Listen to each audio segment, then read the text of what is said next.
Assalamualaikum warahmatullahi wabarakatuh. Perkenalkan, saya Nanda Swandi.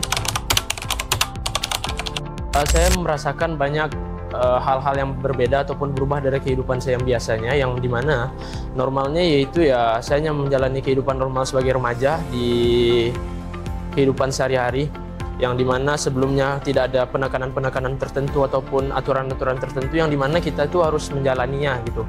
Contohnya kayak dimana Anda maintain 5 waktu yang selalu di masjid, mengaji terkoordinir, terus bagaimana juga tanggung jawab, sopan santun, dan detail-detail hal-hal kecil lainnya banyak yang saya dapat selama saya berasrama di asrama Abdul Rahab ini. Perkenalkan, nama saya Yaska Indarisjani. Nama saya Neva Bunaya. Saya jadi mahasiswi yang lebih produktif, terus lebih paham akan nilai-nilai agama. Terus juga saya jadi lebih disiplin karena di asrama ini saya bangun pagi, terus pagi-pagi udah ke masjid. Nama saya Kiram Ramadan. Begitu banyak pelajaran yang saya dapatkan. Tentunya yang pertama menjadi pribadi yang lebih disiplin lagi dalam hal ibadah, dalam hal belajar, dalam hal memanage waktu dan menghargai sesama. Nah, selama 3 bulan itu nggak hanya mungkin dari pembangunan dari segi karakter belajar, dari segi karakter aja ya, mungkin dari sikap belajar dan cara belajar juga saya temukan di sini. Contohnya, gimana sih seorang mahasiswa baru itu mendapat cara belajar yang baru, gaya belajar yang sesuai.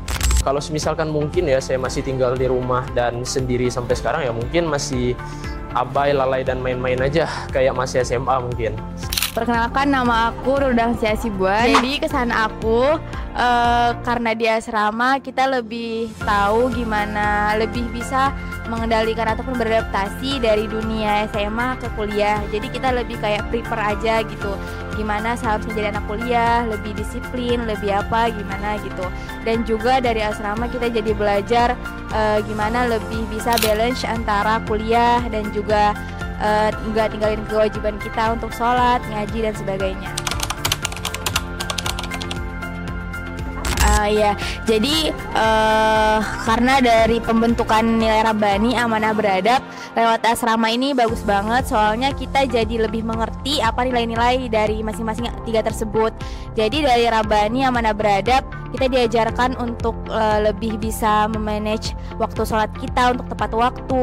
Kita diajarkan untuk lebih bisa memperbaiki diri kita, memperbaiki bacaan kita, tapi nggak lupa juga dengan kewajiban kita sebagai anak kuliah. Jadi Rabbani Amanah Beradab ini terutama untuk seorang dokter itu penting banget supaya dia nantinya kalau dia jadi dokter di masa depan dia bisa menerapkan nilai-nilai yang udah dia pelajari di waktu dia asrama gitu.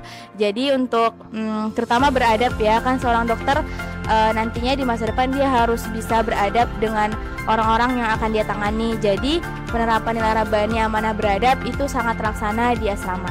Selama di asrama ini kita bisa terbentuklah nilai Rabbani Amanah dan beradabnya. Terus juga bisa menjadi dokter yang kompeten, terus lebih islami.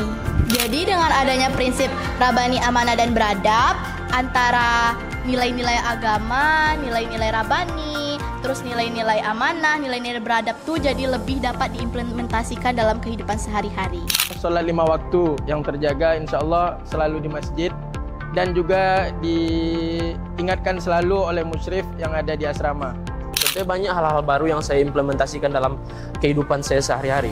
Contohnya pada Rabbani Amanah dan Beradab, yang dimana kita sebagai seorang asrama di sini, yang berasrama di sini, yang dimana dari sholat itu dari subuh hingga isya di maintain, dan juga bagaimana sehari itu kita ada kajian, baca Quran segala macam, terus nambah wawasan dengan kajian Islam juga, dan banyak hal-hal lain ataupun hal-hal baru yang bisa saya implementasikan dalam kehidupan saya yang sebelumnya mungkin sama sekali tidak tahu ataupun tidak pernah saya alami sebelumnya. Contohnya sholat 5 waktu di masjid, mengaji setiap hari, dan juga mungkin mendengarkan kajian-kajian rutin dari ustadz dan juga ustazah yang ada di sini.